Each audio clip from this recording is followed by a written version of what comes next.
What if I told you that policies meant to protect American jobs actually pushed iconic companies overseas? Tonight we reveal how a well-intentioned economic gamble became a painful lesson for workers and industries nationwide. We're diving into the real consequences of US trade policies, specifically tariffs, and how they impacted legendary companies like Ford, Harley-Davidson, GE, Caterpillar, Whirlpool, and Tesla.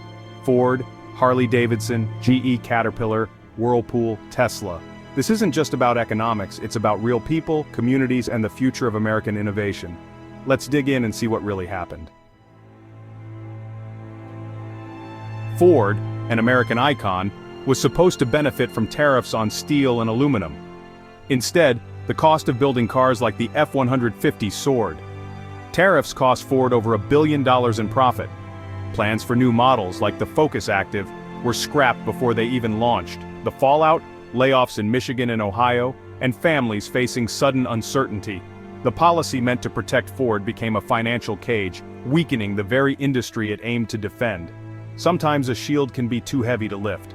Ford's story is a warning. Good intentions can have costly consequences. Let's see how other companies fared.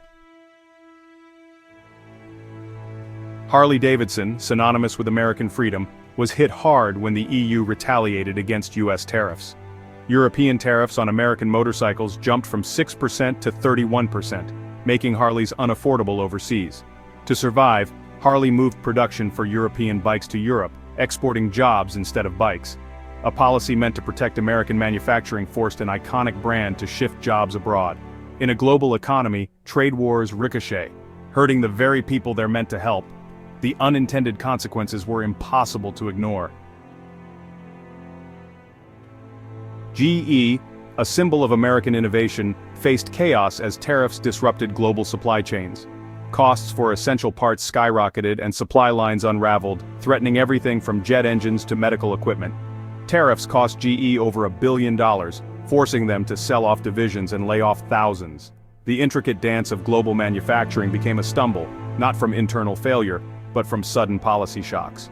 Domestic policy, not just foreign competition, can cause major setbacks. For GE, tariffs meant more than lost profits, they meant lost stability.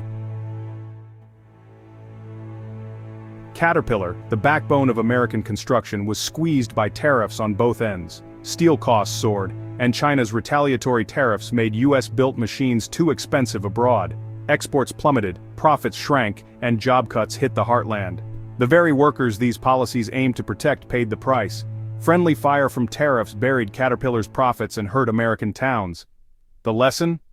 Economic weapons can backfire. Let's look at a case where tariffs seemed to work, at first. Whirlpool finally got tariffs on imported washing machines, and for a moment it worked. Jobs were added, and sales rose. But steel tariffs soon drove up their own costs, erasing the gains. Whirlpool had to raise prices, and American families paid more for appliances. A win that felt like a loss, a Pyrrhic victory. Even when tariffs help one company, the ripple effects can hurt everyone else. The story doesn't end there. Tesla, the face of American innovation, was blocked from China's booming EV market by retaliatory tariffs. US-built Teslas became too expensive in China, so Tesla built a massive factory in Shanghai. The jobs, investment, and technology went overseas.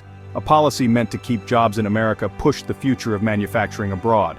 Tariffs didn't just hurt old industries, they exported the future. So, what's the lesson? 6 legendary companies, 6 painful stories. Tariffs meant to save American jobs ended up costing them. From Ford to Tesla, we saw how simple plans backfired in a complex world, leading to higher costs, lost sales, and outsourced jobs. These stories teach us that economic strength isn't about building walls, but smarter bridges. We need policies that empower workers and innovators to compete globally, not shield them in ways that cause harm. The real question: do we want a future shaped by reaction or by strategy? Let's demand smarter, more effective solutions for American manufacturing. Thanks for watching. Don't forget to like, share, and subscribe for more deep dives.